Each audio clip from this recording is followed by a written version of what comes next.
Oh, what's... I don't even know.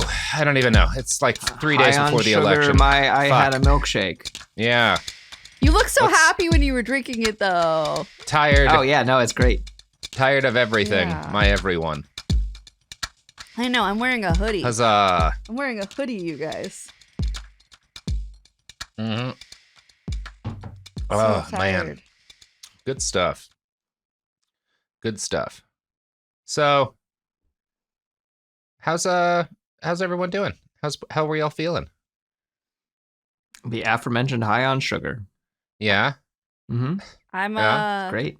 I've worked out I'm- really hard today, so I'm a little sore. That's okay. I worked out a bit. I need to finish after this. Yeah. But you know who never works out, Margaret? Colonialism, it never works out. Yeah, I mean, that's true. And Well. I mean, also, none of the people in this podcast episode work out anymore because they've all been dead for decades. Yeah. Oh, Because we're talking about World War I. Yeah. There we go. That more or less worked. yeah. Yeah. Okay, so, where were we talking last episode? When we left our friend, Lawrence, he had just met Auda Abu Tai of the Hawitat tribe. And Faisal and Auda had decided that with Lawrence's help, they were going to make an attack on the city of Aqaba from the north. Now, this is kind of like the major central action scene. This beautiful in the movie. They shoot it as this absolutely gorgeous cavalry charge. And the gist of what's happening here is that Aqaba is this port city. It's got a bunch of guns that are trained on the sea. And after the disaster that had been, Gallipoli, the British aren't really interested in trying to take this critical port city by a naval invasion, because that just doesn't tend to work out very well for them in this period. Right. And so they have to call upon the riders of Rohan. They do have to call upon the riders of Rohan. And the reason why this has a chance of working is that Lawrence is going to Lawrence's idea that and there's some debate here as to who specifically decided to attack Aqaba, but Lawrence seems to be the one who was like, I can take, instead of marching in from either of the sides they expect, the kind of back of this city is to this vast desert that is considered impassable because how would you get a bunch of guys on foot across this, right? It's just absolutely some of the deadliest terrain on planet Earth. And Lawrence is if we get a small force, we can take this tiny guerrilla army, and it's literally just a few dozen guys across this vast desert and then cross into the portion of Syria where the Hawitat keep their spring pastures. And we can find all of the people who live in this area, rally them to our banner, and attack Aqaba. According to Lawrence, when he broached this plan to Auda's response was, "All Where things was are Gondor? Yeah. Where was Gondor when the Westfold fell? No, although he does give I would say an equally cool response to anything in the Lord of the Rings. He says, "All things are possible with dynamite and English gold." That's an eternal truth. Yeah. Enough dynamite and English gold. I feel like I could do anything too. Yeah. Hell yeah. Yeah. Now, this is, there's a bit of debate here as to the extent to which Lawrence was kind of central to all the planning here. In 2014, Iraqi historian Ali Alawi published a biography of Faisal, who after the Great Arab Revolt went on to be the first king of Iraq. His reappraisal of Faisal suggests that Lawrence was not the one to suggest Aqaba as a location to attack, and that Faisal made that call on his own. Now, I kind of feel like the fact that Lawrence gets credit for coming up with the idea of going after Aqaba in the first place is less Lawrence's fault and more sort of the fault of that Peter O'Toole movie, because I went through 7 Pillars of Wisdom, and I read the portions of the book which discuss Aqaba, and there's not a whole lot of Aqaba talk in the book. Not a whole lot of Aqaba talkaba. And it does not seem like what's in there from what's in there. I know, I had to do it. Insufferable. It doesn't seem to me like Lawrence was taking credit for the idea itself, just to attack the city. In fact, he notes that Faisal was unable to participate in the attack, which, quote, "threw the ungrateful load of this northern expedition upon myself," which sounds like he's saying, it was not my idea, but Faisal was, had to stay at his base for this. So I had to like handle the implementation, right? Okay. And he describes the fact that like he had to be the one on the ground doing it as leading to a dishonest implication, which I interpret as him being kind of uncomfortable with being given credit for dreaming up and executing the whole campaign. Which is like kind of one of the biggest problems with him in general, right? Is how people like view him as like the one white guy who saved everyone or whatever. Right. Which is, I mean, and I hope it's hard in a podcast episode focused on Lawrence because there's so many people involved on every side of this to not have it seem like you are. I mean, and he does play a central role, but he's also not the only shot caller. He's not the only shot. He's certainly not the major shot caller on the British side either, right? Like General Allenby up in Palestine is making a lot of calls and making a lot of direction. Faisal is a major player here. And I think actually Seven Pillars gives a pretty fair accounting of how that all actually worked out. And despite how central Aqaba is to the movie, the actual battle, the capture of the city, only merits a couple of sentences or really just a sentence, because all he writes about it in the book is, "We tricked the Turks and entered Aqaba with good fortune," right? Which is not like that, to be blown up into the absolute like center of this like 4-hour epic movie. Very funny. Is this now? They didn't do this with 36 guys. They did this, but the 36 guys went and got allies and got other else. Guys, right? Okay. Yeah, it was the 36 or so. I think it was like 45 or whatever that crossed the desert. And this is an amazing feat. It's like one of the most impressive feats of insurgent warfare because they cross this massive, absolutely merciless desert with just literally nothing but what they are able to carry on them with their camels. Lawrence and 45 men, and each of his fighters, all they have on them is a 45-pound sack of flour and all of the water they can carry. That's all they have with them to keep them alive.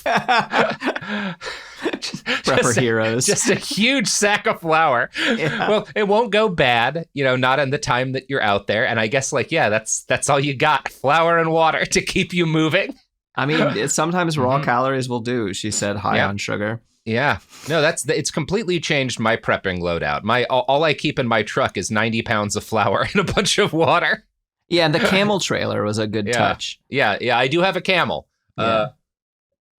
It's miserable here. Horrible place to have a camel. They do not do well in the Pacific Northwest. It's like Huskies in New Orleans. Yeah. I think a big part of like why Aqaba gets so much focus is that it is kind of the first time Lawrence becomes a celebrity, because at the time in which they successfully take Aqaba, the Brits are kind of hungry for a win. The Western Front is mostly bad.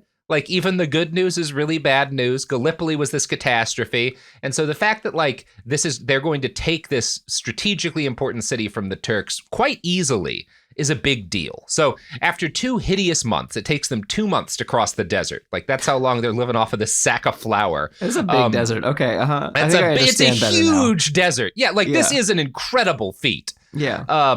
Lawrence and his guys reach the outskirts of Aqaba, and by the time they get to the city itself, their numbers have grown to about 1,000. They recruit all these guys from the local tribes in the area. And the Turks, who were slightly more competent in real life than in the movies, the movie just shows Lawrence and his guys riding in this glorious Rohirrim cavalry charge, and they just smash the Turks. That's not at all what happens. They don't even actually fight in Aqaba. What happens is the Turks send a 550-man relief force to bolster Aqaba's defense, and before they can get to the city, Lawrence and his cavalry fall upon them in ambush 40 or so miles north of the city, in a place named Wadi Aba al-Lisan. And this battle, there's like a kind of funny like clown shit moment, and like it starts with this, again, very Lord of the Rings shit. There's this argument between Lawrence and I think it's Auda about like who's going to attack where first, and finally Auda and his guys charge in on one side, and so Lawrence is like, fuck, we have to charge it on the other, like just go. We can't let them like beat us to there. And then as they're running, Lawrence is just like emptying his pistol like while charging on Camelback, and he shoots his camel in the head. Oh god. Auda loses his camel too. Auda has like 14 bullet holes in his gear when this battle ends, and I don't think any of them actually hit his body. Like this guy is just a fucking Tolkien character. Yeah, he's got amazing. plot armor. He's got plot armor. Yes, he's the main character. Hell yeah. So as much of a shit show as that kind of sounds, like the battle goes incredibly well. They kill like 300 something Turkish soldiers, absolutely destroy this entire force. And Lawrence and Auda lose 2 men. Whoa. Yeah. Which is like, that's a big dub. That's about as well as a battle could go. Yeah. So that's part of why this becomes so like famous, overseas, is like, wow, what a fucking coup. Now, I hope it was a different camel than the one that took him all the way across the desert. I hope he like switched to a battle camel. In there. Yeah, Aragorn like charging at the fucking Battle of Pelennor Fields and accidentally cuts fucking horse's head off. Yeah.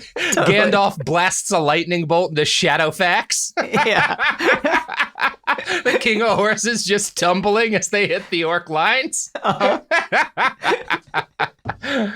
I do also like to imagine that in like Aragorn's version of 7 Pillars of Wisdom, like the whole Battle of Helm's Deep is just the orcs attacked us at Helm's Deep and we won. Yeah, totally. We figured it out. It was fine. Yeah. Our friends came. Yeah. Well, that is kind of like, because Gandalf goes off to get help, right? Yeah. And so he's just like, yeah. It's the equivalent of him going through the desert. Anyway. Yeah.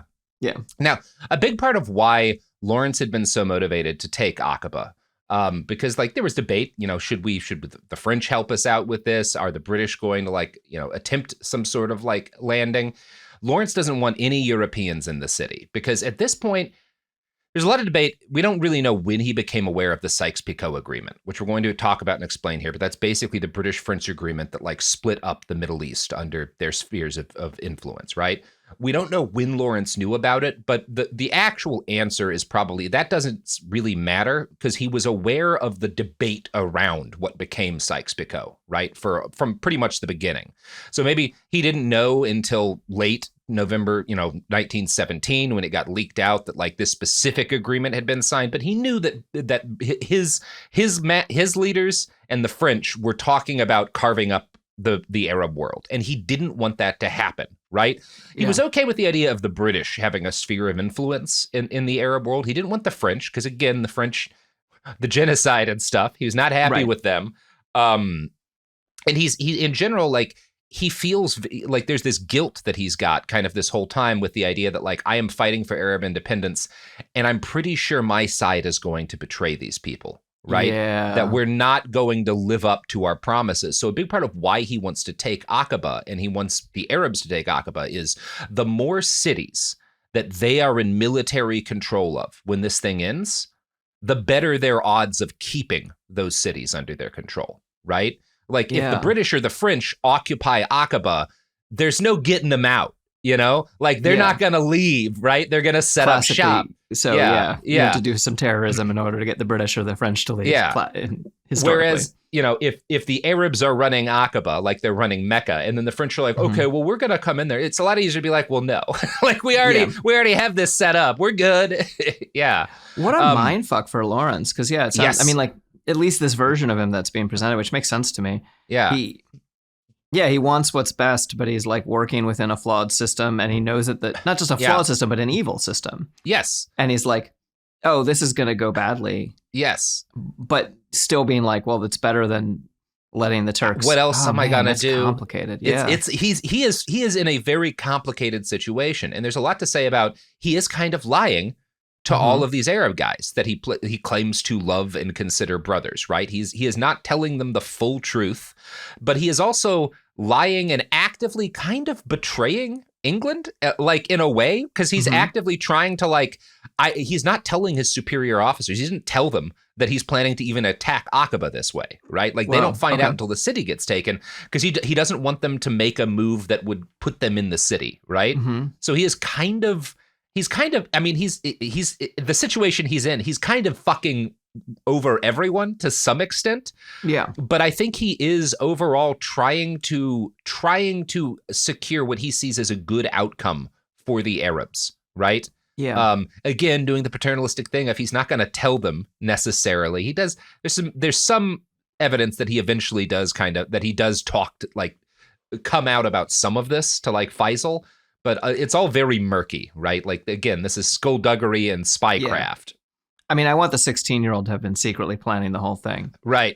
Yeah. Unfortunately, we don't get a happy story ending for Daum. Oh, okay. Yeah, it's a bummer. So the British government spins the Battle of Aqaba into this like massive thing for them because they really needed the good propaganda. And when they start doing this, Lawrence, he's got this keen instinctive understanding of the moment that he inhabited. One of the things that makes him like such an incredible figure here is that he has an understanding not just of all of these dynamics of insurgent warfare, but of how propaganda plays into insurgent warfare and plays into actually securing victory here. And he knows that now that the British are invested in his success because they need these wins, this is my best chance to get them to force them to deliver guns and support for my Arab allies, which will allow them to take and hold more cities, which is going to give them the best odds of winning a state of their own and not just being cut apart by the great powers. Mm-hmm. So again, Lawrence is kind of aware of the broad strokes of Sykes-Picot. And to be clear, Sykes-Picot never actually gets instituted. When we talk about the significance, it's not because they actually do Sykes-Picot. It's because Sykes-Picot is an evidence of the ways in which the British and French are talking about carving up the Middle East. And what finally gets done looks a lot like what Sykes-Picot was planned to be, right? But it's not exactly the same thing. Just to be clear here, because like actual scholars would be like, well, they never really did Sykes-Picot. It's just what happened was very similar, and it's evidence that this is how they'd been talking, right? Yeah. For a long time. So at this point, the Brits are still reeling from several failed assaults on Jerusalem, where the Turks had beaten them back and established a dusty desert version of the trench stalemate on the Western Front. A general named George Allenby was brought in to clean up the mess. And Allenby is more competent than most British generals. We'll say that, right? Like, not that he's got a spotless record here, but he's definitely like better than the guys who had been doing this before. And Lawrence knew that, once Allenby comes in as the only British officer with a major victory behind him, he was in a position to get a lot out of his new boss. So he travels to where Allenby is, and I think Allenby's in Palestine at this point, and he sits down with his boss to get Allenby to send guns to his men.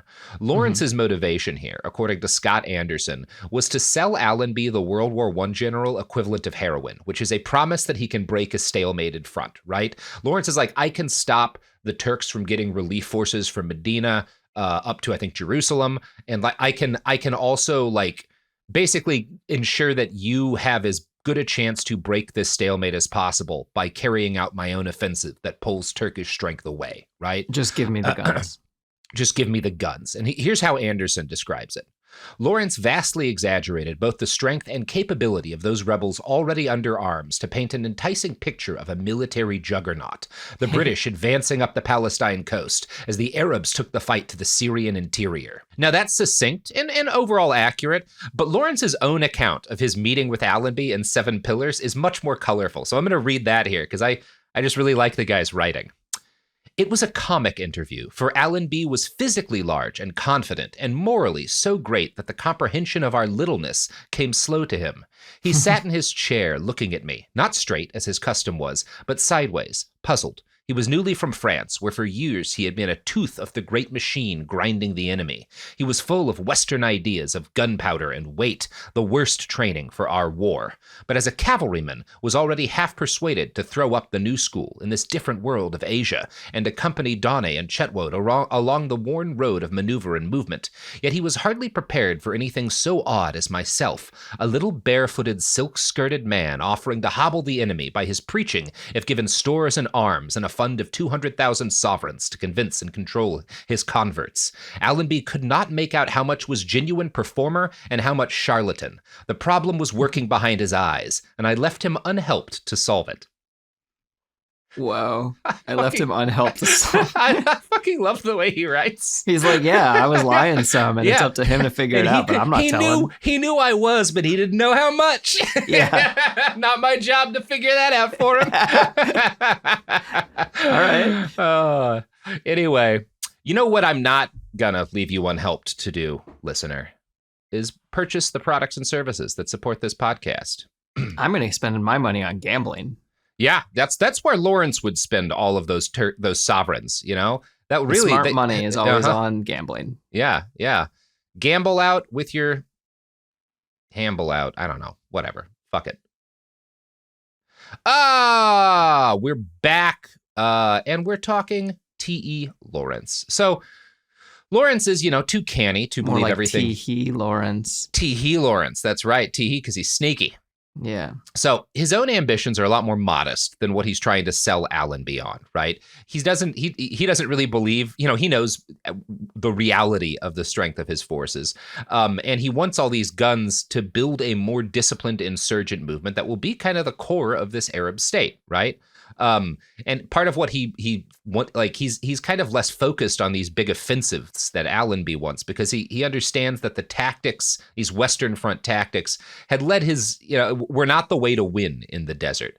So after Aqaba, he embarks on yet another historically significant recon campaign. He takes 2 men with him, and alone against a vast desert, they travel 1,000 miles or something, this massive journey, scouting out all of these Turkish positions. The whole operation was inspired by a recognition on Lawrence's part that thus far, the war had involved haphazard playing with men and movements. And he saw that this had worked for them, but largely out of luck, and, quote, vowed to know henceforth, before I moved, where I was going and by what roads. He's not much of a delegator, this guy. He is not. He does a lot on his own. I think part of it is that he can't really make these plans unless he feels the ground beneath him, right? That's just the kind of thinker he is. I think he just also likes it too. Yeah, totally.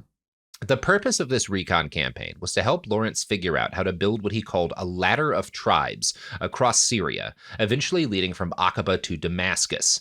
Describing this plan, James Schneider writes, the nature of the operations would be like naval war in mobility, ubiquity, independence of bases and communications, ignoring of ground features, of strategic areas, of fixed locations, of fixed points. Lawrence would command the desert, camel raiding parties, self-contained like ships, might cruise confidently along the enemy's cultivation frontier, sure of an unhindered retreat into their desert element, which the Turks could not explore.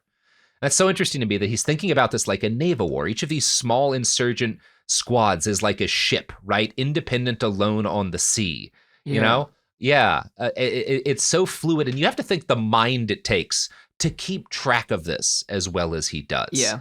Not that he doesn't fuck up. He's got after Aqaba, there's a major defeat that he has kind of when he overstretches his forces. But for the most part, this is an extremely successful campaign.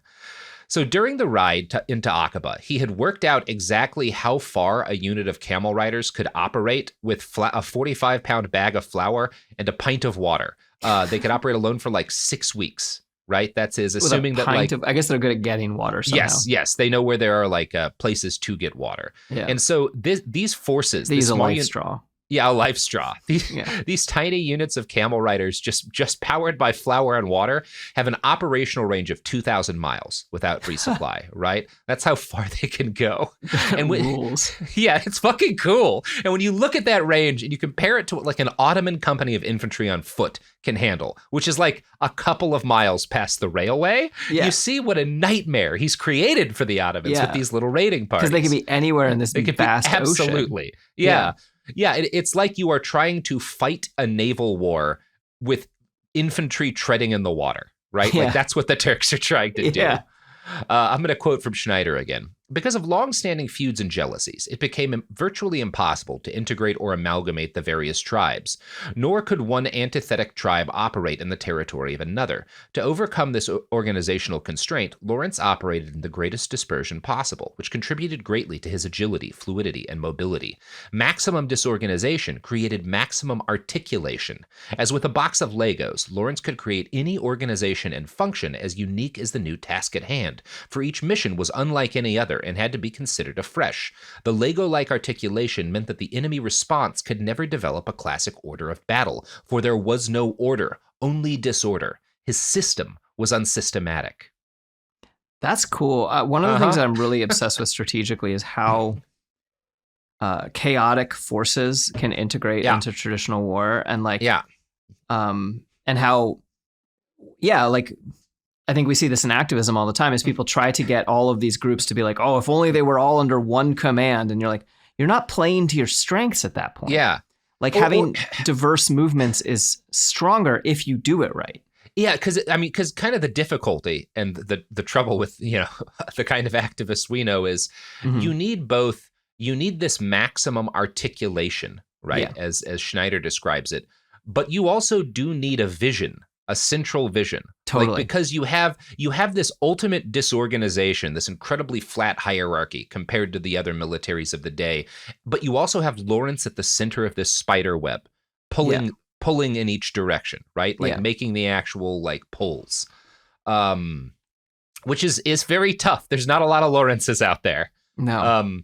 I do love that line. Maximum disorganization created maximum articulation. I think there's a lot of wisdom in that. So a big part of why these forces work is that unlike the vast conscript armies of the Western Front, Lawrence's soldiers are all either believers or at least there willingly for the money, right? Because some of these Lawrence talks them up. He has a line, their only contract was honor, which is debatably true. Like Auda, who we've been talking about, is going to make an approach to the Turks and like be like, hey, if you bribe me, I'll switch sides. And he may have been considering switching sides, but he also just robs the Turkish guy with the money.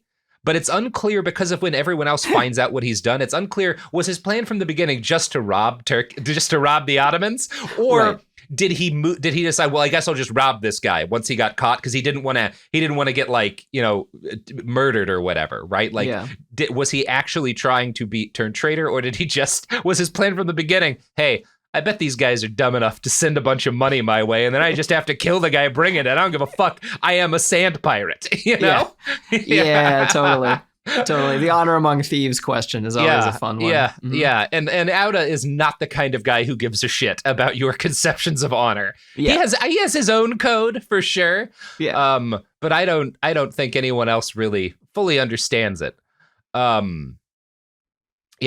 Lawrence wrote, quote, irregular war was far more intellectual than a bayonet charge, far more exhausting than service and the comfortable imitative obedience of an ordered army. Guerrillas must be allowed liberal workroom. In a regular war of two men together, one was being wasted. Our ideal should be to make our battle a series of single combats, our ranks a happy alliance of agile commanders-in-chief. Yeah, no, I like it. I like that too. So one of the key points here is that unlike most European officers in similar situations, Lawrence had not taken, well, I said he's taken nothing of Western military doctrine. That's not really true. He's taken some Western doctrine that is not popular with other people. Because that Austrian de Saxe is kind of someone who had been writing a lot of the same things, and Lawrence is very influenced by de Saxe. But de Saxe is certainly not influencing like British strategy at the Somme, Right. Nothing but machine guns are really influencing that, right? It's all these guys who want to be Hannibal but can't think of anything more creative than throwing their men into the teeth of a bunch of German guns. So what's interesting about Lawrence is that, for all that he is an imperialist, he does not fall to the temptation of imposing British standards on these Bedouin fighters. His only thought is to give them modern English guns so that they can fight their way. And he's writing the whole time, he's trying to argue to his superiors as to why this is how they should handle the whole Arab revolt. He writes a series of 27 articles meant for publication among British officers stationed in Arabia. Now, these are part propaganda. Some of what's in these is Lawrence lying about the strength of the Bedouins to make a case, as to why they should be supported. But he also includes a lot of very good advice on how European officers should change their thinking to avoid bringing Western Front problems to this new war zone. Like, he is trying to explain like why they ought to respect the Bedouin and how to respect the Bedouin, how to kind of let these people do what works. The next phase of the war sees Faisal's raiders launch this blizzard of attacks against Ottoman positions around the Hejaz Railway, destroying sections of track and bridges, but also things like watering holes that train operators relied upon for coolant. Lawrence again leads many of these raids from the front. He counted that during this period, he personally destroyed 79 bridges. Which is that's like hurricane level of bridge destruction Lawrence has done. Hurricane Lawrence, yeah. Lawrence often would set the charge himself, and he became something of an innovator in the field of explosives by helping to like develop this technique that he called scientific shattering. Now, the point of this is very interesting, was to ruin the bridge, making it unfit for transit, but to leave it standing, right? Huh. And the logic here is that a standing bridge that's ruined can't just be repaired. First, you have to destroy it before you can rebuild it. Whereas if you just blow it up, then all they have to do is like clear wreckage away, right? Yeah, you've done half the work for them. Right. This extends the time. If you fuck the bridge up scientifically, they have to spend even more time destroying it the rest of the way before they can rebuild it. Now, I know all of you listeners at home are taking notes. How do I scientifically shatter a bridge? I've never blown up a bridge yet, but I can read a quote from Lawrence's book to describe how he did it. What do you mean yet? I haven't yet, Sophie. That's just a factual statement. I haven't destroyed any bridges yet. Console me before we do this. I once was hitchhiking into Louisville, Kentucky. Yeah. And the trucker who picked me up was this older, I think, Vietnam vet. And he's pretty quiet the whole drive, and he's like dropping us off in the middle of the night, and he like does the trucker thing where he just like stops the entire, like when he wants to do something, he just stops the truck and all traffic just has to deal with it, you know? Yeah. And before we get out, he turns to us and goes, "You kids ever blown up a bridge?" Amazing stuff. Like, no, sir. No, we're children. Yeah. So here's how Lawrence describes to blow up a bridge. Hastily, we set about the bridge, a pleasant little work, 80 feet long and 15 feet high, honored with a shining slab of white marble, bearing the name and titles of Sultan Abd el-Hamid. In the drainage holes of the spandrels, 6 small charges were inserted zigzag, and with their explosion, all the arches were scientifically shattered. So there you go, guys. Put some dynamite in the drainage holes and let her rip. You know? Now you can go take out bridges, which you shouldn't do. Especially not with someone that you meet at Food Not Bombs or some activist circle. That's going to go badly for everyone. Yeah. Don't destroy any bridges unless you find yourself taking part in an Arab revolt against Ottoman power. If that's the case, if you get transported back in time to 1916 and you have to help the Bedouins fight for their independence from the Ottomans, then it's probably okay to blow up some bridges. Or if it's your bridge, Or if it's your bridge. Property. If you make a bridge, who's to stop you, right? Yeah. Maybe someone owns a demolition company out there. There's lots of legal reasons to destroy a bridge, right? Yeah. Now, the bulk of the insurgent work that Lawrence does in this period is done by camelback. But for his own team of raiders, Lawrence is going to eventually settle on a different mode of transportation, which is these armored Rolls-Royce cars. They are by the end of this like cruising around in Rolls-Royces, blowing up bridges, which is pretty gangster, right? Is it the same level of like luxury car that it's seen as now? No, I mean, I don't think so at this point. These are armored cars, so yeah. These sturdy vehicles allowed the 9-man team that he preferred for commando work to carry hundreds of pounds of gun cotton and explosives and move rapidly from target to target. While Lawrence was helping to execute a successful insurgency in the heart of Ottoman territory, the powers that be in the British Empire had started to see the light at the end of the tunnel. The Americans were almost to the Western Front, and with the possibility of victory came the sweet prospect of carving up the Ottoman world for European consumption. If you spend literally any length of time talking to people in the Arab world today and asking them in brief, why is everything so fucked up? Every conversation will at some point circle back to Sykes-Picot. During the fighting against ISIS, I talked about Sykes-Picot with like 12-year-old boys, right? Like people know it over there, and it's the thing I think a lot of Americans don't really know much about. It is, as one New Yorker article aptly described it, the curse that still haunts the Middle East. Now, the first of the men that Sykes-Picot was named after was essentially a dark mirror of Lawrence. Sir Mark Sykes was the son of Sir Tatton Sykes, who married an 18-year-old girl at age 48 and then disowned her publicly in the newspaper when she spent too much of his money. That's Mark's dad. Yeah? A lot of pieces of shit in the British nobility. Mark was their only child, and he spent his childhood moving between his father's 34,000-acre estate and his mother's London home. He traveled the Ottoman Empire regularly as a tourist with his dad, and then when he became a young man, he joined the military and participated in the Boer War. He became a conservative member of parliament, and he writes books about like the Ottoman Empire and the kind of the Islamic world, right? And he is during the First World War, kind of one of the first he's a major advocate within the British, government for the independence of Arabs, Armenians, Jews, and Turks, right? So long as that independence existed under European control and profit. And his thinking here is less these people deserve their independence and more if we cut them up into individual little like quasi-states under our control, it's going to be a lot easier to keep everyone dominated, right? Oh, shit. Uh-huh. Yeah. Over the last few pre-war years, Sykes had become the empire's resident expert on the Arab world, based on the strength of him like vacationing there a bunch, right? And the fact that he was a baronet. He was referred I can just picture this character so easily. yeah. They're like, Oh, Daddy. yeah. Daddy. He was referred to as the Mad Mullah as he rushed around London building support for this Arab revolt against the Ottomans, who he hated for the squalor and poverty that he saw in cities like Damascus. Now, he's not entirely misguided here because the Ottomans are not good rulers, but his feeling that the way to improve things was to set Europeans up over the poor, bumbling Mohammedans. Sykes was paired with Francois-Georges Picot, a French diplomat, to portion out the Ottoman Empire into little bits to various powers.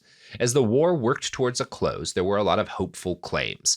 Italy wanted the Aegean Islands. Greece wanted traditional Byzantine territory in modern Turkey. Russia wanted some of that good Asia Minor shit as well, although they're not going to be, at the table for very long here because of that whole Bolshevik revolution. Yeah. And of course, the Zionists wanted a Jewish homeland in Palestine. And it's interesting, one of the big, I was actually kind of unaware of this, one of the reasons why there's a support for the Zionists is people who are, is like people in the British government who are scared that Russia is going to collapse under a socialist revolution and are like, well, if we give the Jews a homeland, obviously all socialists are Jews, right? So if we give them a homeland, in Palestine, then maybe they'll leave Russia and they won't destroy Russia, right? Like that's literally why there's a lot of early support for Zionism among the British government.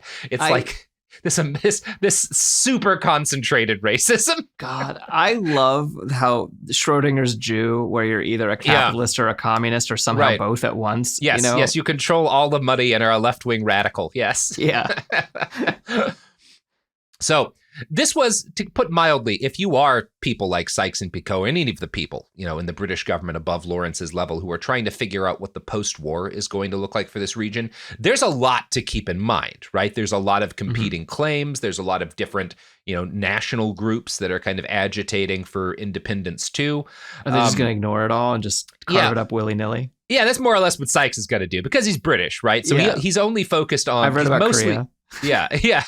He's mostly focused on his country's closest ally, France, right? And France wants something they called Greater Syria, right? They think, obviously, this is natural French territory. Yeah.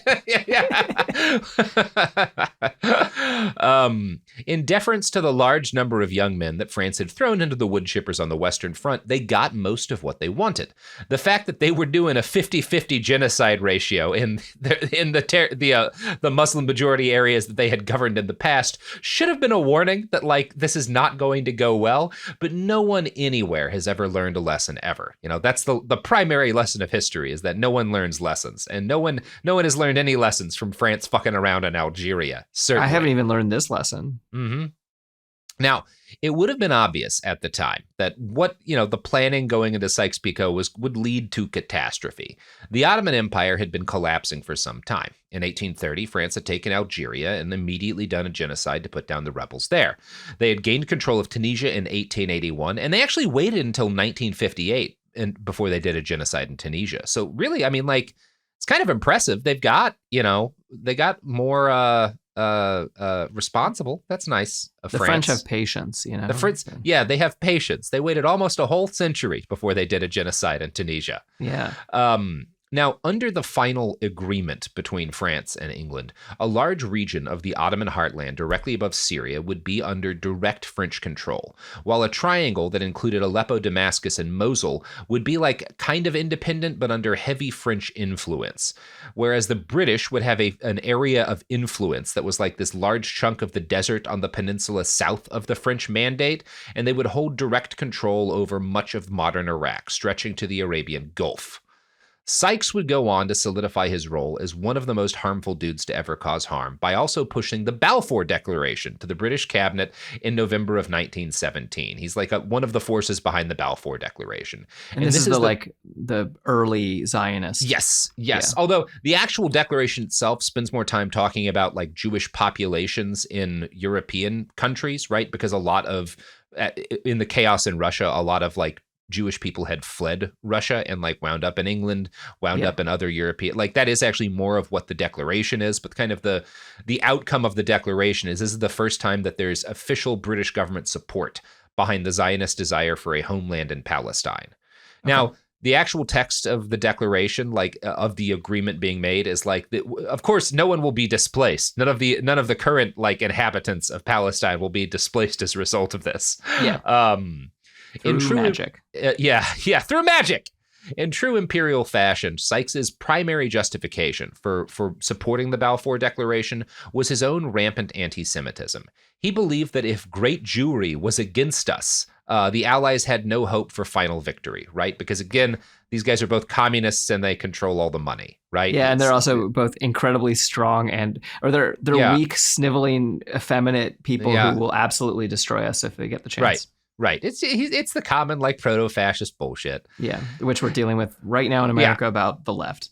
Sure. Antifa and stuff. Yes. I mean, it's just kind of these people, right? Sykes is the kind of guy you see all throughout history. And in this case, he's anti-Semitically talking himself into Zionism, which is a fascinating part of the history of this whole moment. Yeah. Very common method of encouraging Zionism at this time. Yeah. Now, after setting up like a third of the 20th and 21st century's worst dominoes, Sykes lives happily until, in a rare win for humanity, he dies of flu in 1919. So, again, I have to keep going back to like, is influenza so bad? You know? Yeah, Spanish flu got somebody. Yeah, it took out Sykes. That's not the worst, you know? Yeah. So back to our boy T.E. Lawrence. We don't know precisely when he found out that Sykes-Picot was a thing. The agreement first entered public awareness in late 1917 after the October Revolution led to the overthrow of the Tsar. The Bolsheviks get a hold of a bunch of different like paperwork, right, that, you know, had been in the hands of the Tsar's government. And some of that is the Sykes-Picot agreement. If you overthrow your government, you get the notes. Yeah, Trotsky actually leaks a copy of Sykes-Picot to a newspaper, right? And then The Guardian publishes the details in English media for the first time after this. In early reporting on the matter, Lenin called Sykes-Picot, quote, the agreement of colonial thieves. And there's really no fact-based argument against that. You know, that's that. Yeah. He was just right. He was just correct on that. Well, didn't they, weren't these I think they were called protectorates or something? There was like a different word. They were like, oh, we don't own this. Yeah. We're just going to help you. A lot of these are spheres of influence, right? Yeah. So again, this is not, Sykes-Picot is not what actually happened specifically, because like they get carved up. You get like Iraq, you get Jordan, and none of that's in Sykes-Picot. That all comes later. But Sykes-Picot is kind of evidence of what they've agreed to basically, right? It's the broad strokes of what's going to happen. So when Lawrence had left Cairo, this had not all been as settled as it was by November. The British government's official line still was that it was inciting an Arab revolt to secure their total independence. Lawrence clearly knew that there was some extent to which this was bogus from the beginning, which is why he wrote in 7 Pillars, hardly one day in Arabia passed without a physical ache to increase the corroding sense of my accessory deceitfulness towards the Arabs and the legitimate fatigue of responsible command. Right? So the fact that this is all a lie is wearing on Lawrence, especially since the greater part of his job was to personally negotiate deals with various Arab tribes to fight the Ottomans with the promise of independence after the war. In letters back to his superiors, Lawrence protested what became Sykes-Picot. Anthony Satin describes this for an article in Al Jazeera. He objected loudly to the agreement for several reasons. He thought that the French should be allowed nothing, having behaved so badly in Algeria and elsewhere in northwest Africa. He thought a post-war commonwealth of Arab states under British tutelage might work, and he protested at having to ask Arab forces to fight on what he called a lie. I can't stand it, he insisted, and yet he continued. And if we're looking for Lawrence as a bastard, this is getting into some of the better cases for it, right? Because he talks about how much he hates this. He is trying to but like trying to work against Sykes-Picot on the ground, but he also knows what his government is planning, and he's kind of being a Pied Piper to these guys that he cares about as it goes on. Oh, that's wild, because he's also, overall, he's someone who's trying to act based on morality rather than like cold strategy. He's obviously a strategic thinker, right? But he's like, he's thinking, because geopolitically you have to give the French something. And he's like, no, they don't deserve anything because they're terrible. But they're dicks. Fuck them. Yeah. yeah. Like, whereas he's able to sell himself on the idea that the British protectorate or sphere of influence won't be as bad. Yeah. And some of that might be even some of his own like chauvinism from being from that culture, but also it might have been a honest appraisal of the situation. But then, like he's like trying to act more from a moral position, but he knows he can't. Oh, that's so right. I mean, he could have just been like, I have entirely abandoned England, and but he doesn't. Yeah. So he's canceled. So he's canceled. Yes, we're canceling T.E. Lawrence. We've decided. The fight against Sykes-Picot was to dominate the next years of Lawrence's life, but he would have missed the public reveal of Sykes-Picot in November for a very unfortunate reason, which is that month he was captured by the Ottomans. Oh, shit. This is actually one of those ifs, because this may be something he lied about, but if it happened, this happened while he was conducting one of his many recon missions. He describes in 7 Pillars of Islam that he was hiding himself as a Circassian in the city of Daraa when he was drafted. Basically, like they see a young man walking around and they're like, "You're in the army now, buddy," right? Because he's good enough at hiding that he's like a Circassian, right? That they think, okay, well, we got time for you to be a member of the army that you're fighting. Now, Lawrence says basically like the draft was just kind of an excuse to take me into custody. What happened really is the governor wanted to fuck me, right? And he describes lengthily how he was beaten and tortured and then gang raped by the governor and his guards in 7 Pillars. Shit. This is like, and it's interesting because like, this is a pages long description of like torture and rape. He doesn't quite describe openly sexual penetration, but basically everything else, right? And it is ultimately published in 1922. I don't know if Lawrence was the first famous man of the 20th century to write publicly about being raped, but the list ahead of him can't have been long, right? Yeah. Like there can't be a lot of competition for that role. People were really into like, and then the curtains are drawn. Yeah. Historically with their writing. Yeah.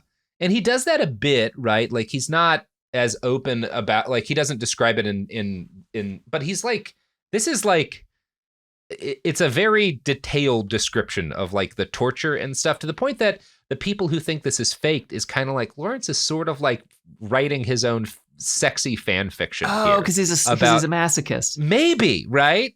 Maybe. Or this is why he's a masochist, is to try and this is why he's a masochist, because he's raped and tortured. Yes. Yeah, as a way to, experience the same thing but under his own control. Right. And I'm going to tell you right now, what actually happened here is unknowable to us, right? Now, I am going to give the best arguments as to like why this is fake, because I think that's responsible. I tend to think it was probably real, but I'm not a historian. Yeah. So I debated whether or not to read some quotes from this portion of 7 Pillars. I opted not to, because like it's really upsetting stuff. Like this is a legitimately upsetting description of torture and sexual assault. Yeah. In recent years, some Lawrence biographers, namely James Barr, who authored Desert on Fire, have argued that Lawrence could not have been in Daraa when he claimed this happened, and have even found evidence that he doctored his notes to further this lie. Barr's argument is that Lawrence came up with this story later, after the war, to, quote, discredit Arab militants in the precarious post-war climate. I find this an odd argument, which is not really in line with Lawrence's other post-war behavior. But in my research for this, I did run across a couple of pieces of evidence that might be seen as evidence that Lawrence's lie continues to work in the present day, like discrediting, not Arabs, but like these kind of like some of these local fighters. Here's a segment I found from the website on the website firstworldwar.com. And this is talking about like the Ottoman use of rape as a weapon. This indignity was more often inflicted on members of the officer class, and the belief that it robbed them of their authority as a leader of men, sometimes resulting in the victim's suicide. The Ottoman Turks were infamous for inflicting it throughout the Great War on captured Indian troops, beating and gang-raping enemy officers often as a matter of due course. Prisoners and garrisons often had personnel who specialized in this abuse, although there was nothing homosexual about it. And this is kind of contra to Lawrence's description, because he does describe this as being a very, like, the governor and his men are homosexual, right? Like they want to fuck Lawrence, and that's kind of the result of all this. Well, you just get into ideas of like what counts as homosexual being like, right. In a lot of different places, the active person is not the gay person, you know? Right. Yeah. And there's we'll talk more about this, but first, wait, have we done our second ad break? No. Kofi? We have not. Okay, here's some ads, motherfucker. We're back. So, we're talking about, was Lawrence of Arabia gang raped? And light dinner topic. Yeah, light dinner topic. Now, when it comes to like the anti-side of this, Barr is joined in doubt by academics like Adrian Greaves. Greaves makes some points that I find compelling, particularly that the Turks were unlikely to have believed for days that Lawrence was really an Arab captive, or Circassian captive. But he also takes issue with the fact that Lawrence didn't bring this up until 1919, right? That's one of Barr's pieces of evidence that like this is probably fake, is that Lawrence doesn't talk about it. And I'm like, no, it's not really weird that you'd wait like a couple of years to talk about your gang rape. Like, most people take that to their grave. Yeah, that's not, I don't really think that counts the way that you seem to think it does. No. Yeah, and there's also some gay panic adjacent stuff in some of these arguments. Historian David Fromkin has suggested Lawrence made up the rape to explain whip marks from his alleged sadomasochistic kink. I don't know who is right here, but I do want to read this line from an article on Clio's Visualizing History website. Biographer John E. Mack, however, accepts the story and Lawrence's later assertion that what happened to him at Daraa apparently did permanent damage to his psyche. And there is compelling evidence for this damage, although separating what might have been caused from the rape, what was PTSD, right? Because of the war and all of the illness, right? Like you get PTSD from nearly dying repeatedly of various like shit yourself to death illnesses. There's no way to separate this, right? Like Lawrence is, after about a year or so, because he's really not there all that long. He's there like 2 years in all. He is just a pile of PTSD stitched together into the crude image of a man. Right? On one of his best days, he shot his own camel in the head by accident. Yes, that was one of the best days he had there. That was one of his wins. Yeah. Like, he is just destroyed as a person. And it is, I think, very consistent. Now, Barr has a really good point when he kind of pieces out, it can't have happened exactly the way Lawrence describes it in the book, right? Because we know there's just some things about the timing of where he was when that don't work out. And that doesn't mean it didn't happen in another city and he lied and said it was Daraa for some reason. There also just like people fuck up, right? Yeah. Like Lawrence is going classic thing to remember really well. Yeah. We'll talk about this in the next episode. Lawrence is going to like destroy his notes several times and lose drafts of this book and have to rewrite it. So like some errors probably got introduced, but it is now agreed. And Barr even writes that like broadly speaking, Seven Pillars is quite accurate as in its descriptions of what happened in the Arab Revolt. Right. And I tend to think this probably happened to Lawrence. And part of why is because he has a personality shift after this point and kind of loses his mind in a way that seems very much like, oh yeah, I bet if you were gang raped and then suddenly had an army and a bunch of Turkish soldiers surrendering to you, this might be how you'd act. Right? Oh, is this where he's going to go bastard? Is he going to kill the shit out? He is going to kill a lot of people in part 4, Margaret. Oh, shit. He is going to kill a ton of dudes. Okay, because like the bastard's formula is to get you to become sympathetic with a terrible person and then like about halfway through. But you've had me for the first 3 acts. You know? I don't know. He's going to commit war crimes. Everyone in war does. I still don't know that this makes him a terrible person. Yeah, like it's a bad thing to have done. Yeah. Right. But I don't know that anyone who is capable of doing the things that he's done up to this point in a war, who is capable of the competences that he showed, would by this point be able to have better judgment in this way, right? Which isn't to say like it's fine that he did this. It's just that like, well, anyone in this position would be out of their minds by a certain point, because that's just what, like, personally, like orchestrating an insurgent campaign in the desert while shitting yourself to death and nearly dying every single day in gunfights, like, it just ruins you, you know? Like, he is just shattered as a man. And there's a very good chance part of that is that he's tortured and gang raped. Yeah, like, who would be doing well after this? Yeah. They didn't blow up the bridge. They just dismantled it. They just messed it up. Dismantled it, but they left the shape intact, right? Yeah. Again, he's just like a bunch of trauma piled into a bag shaped like T.E. Lawrence at this point. God damn. Yeah, this man is so fucked up. Speaking of fucked up, Margaret, let's go get fucked up and then come back to record part 4. And by fucked up, I mean, I'm actually going to brush my teeth. The only drug I do is sugar, but I've had a lot of it. I'm high on life, Margaret, which is a powerful mix of heroin and I was gonna say that's all life. Yeah, that it's a new gas station drug. Yeah, it's a new gas station drug. I that's what I call it when I mix kratom and those yellow jacket pills, and then just a bunch of 5-hour energy and grind that up into a shake with a little bit of milk, a little bit of oat milk, you know, just for flavor. Wow. Yeah. Podcast. Well, don't do that, friends. Do that, friends. Instead, you should purchase Margaret Kiltroy's new book. If they sell it in the garage. Yeah, purchase Margaret's new book, you know, The Sapling Cage. It's excellent. And if you're listening to this several weeks ago, you can go see Robert and I talk in Portland. Yes. Yeah. This will have happened long before by the time this airs, possibly in a world where we're all preparing for fascist takeover of the government. Sounds great. And everyone's like going to the bridge part. Guys. This will be great. This will be great. This will be great. Sounds amazing. Also, I really want to plug something we just did on It Could Happen Here. James Stout, who is a phenomenal journalist that works on the It Could Happen Here show, just did a week-long series about the Darien Gap and land migration. So check that out. I haven't listened to it yet. I've talked to James about the whole thing. It's amazing. So please check that out. Yeah. Bye. All right.